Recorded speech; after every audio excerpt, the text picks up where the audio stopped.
मुझे गूगल पे ये आर्टिकल मिला कि लंदन में जो इंडियंस की प्रॉपर्टी है वो वहाँ के अंग्रेजों से ज़्यादा है। ये कैसे हो गया है? पहले तो मुझे विश्वास नहीं हुआ, लेकिन जब मैंने थोड़ा रिसर्च किया तो ये सच था कि लंदन में ब्रिटिश नेम प्लेट से ज़्यादा वहाँ की प्रॉपर्टी पे इंडियन नेम प्लेट्स लगे हुए हैं। जो पहली बात मेरे दिमाग में क्लिक हुई वो ये था कि भाई ये तो उल्टा कब्जा हो रहा है। पहले उन्होंने हम पे कब्जा किया, अब हमने लंदन को ही खरीद के रखा है। क्योंकि आप भी सुनोगे तो थोड़ा अजीब ही लगेगा कि एक कैसे हो सकता है और उसका रीजन क्या है। क्या हमारे पास ज़्यादा पैसा हो रहा है, रखने की जगह नहीं है, कि अंग्रेजों को पैसों की कमी पड़ रही है, कि उनको अपना ज़मीन बेचना पड़ रहा है। अच्छा, लंदन ये पूरा इंग्लैंड को मत समझ लेना। लंदन बस इस जगह की बात कर रहा हूँ। लंदन इंग्लैंड का कैपिटल है, जैसे दिल्ली इंडिया का कैपिटल है।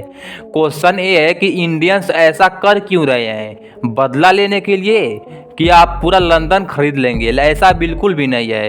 ये बदला लेने के लिए नहीं हो रहा है। क्योंकि जब हमें पता चल जा रहा है तो क्या ब्रिटिश गवर्नमेंट को पता नहीं चलेगा कि उनके कैपिटल में क्या हो रहा है? मतलब ये है कि ब्रिटिश गवर्नमेंट चाहती है कि इंडियंस यहाँ पे आए और हमारी प्रॉपर्टी खरीदे।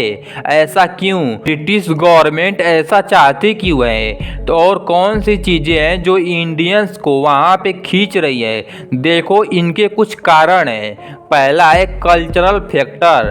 तो इंडियंस ने जब सबसे पहले विदेश जाना शुरू किया, यानी आज से 200-300 साल पहले जब पहला कदम बाहर रखना शुरू किया, तो सबसे पहली कंट्री जहां उन्होंने पढ़ाई करी, जहां उन्होंने डिग्रियां ली, चाहे हमारे पुराने लीडर्स हो या आज की जनरेशन, वो ब्रिटेन ही है।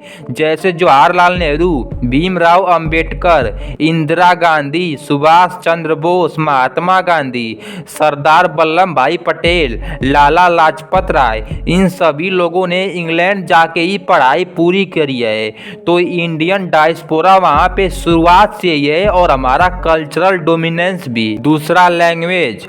हमने इंग्लिश बोलना ब्रिटिशर से ही सीखा है। इंडिया में वही इंग्लिश लेके आए थे, तो हमारी लैंग्वेज भी सेम है। इसलिए वहाँ पे अगर कोई जाता है या फिर कोई इंडियन वहाँ पे शिफ्ट होता है तो भाषा का ज़्यादा झंझट नहीं होता।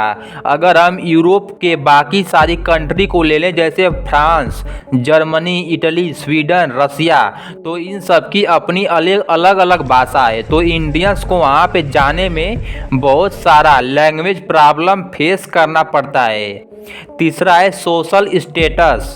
ये भी एक बड़ा फैक्टर है, क्योंकि अगर हम इंडिया में कोई बड़ा शहर जैसे मुंबई या फिर दिल्ली में अगर कोई प्रॉपर्टी, लैंड या फ्लैट खरीद लेते हैं तो हमारे घर वाले सबको 10-10 बार बता जाते हैं। और तब सोचो क्या होगा जब आप फॉरेन या फिर इंग्लैंड में कोई प्रॉपर्टी खरीद लेंगे, तो आपका सोशल स्टेटस अलग ही लेवल पे चला जाएगा। और जो इंग्लैंड की यूनिवर्सिटी होती है वो वर्ल्ड की टॉप लेवल की यूनिवर्सिटी होती है। तो इंडिया के जो अमीर लोग होते हैं अक्सर उनके बच्चे वहीं से एजुकेशन पूरा करते हैं। चौथा, फाइनेंशियल भी एक बड़ा फैक्टर है, क्योंकि अगर लंदन की प्रॉपर्टी में अगर आप इन्वेस्ट करते हैं तो वहाँ पे आपको रिटर्न बहुत ज़्यादा मिलता है। और मान लो अगर वहाँ पे एक फ्लैट खरीद के आप रेंट पे दे देते हैं तो लंदन में रेंट भी ज़्यादा होता है, तो आपको पैसा भी तो ज़्यादा मिलेगा।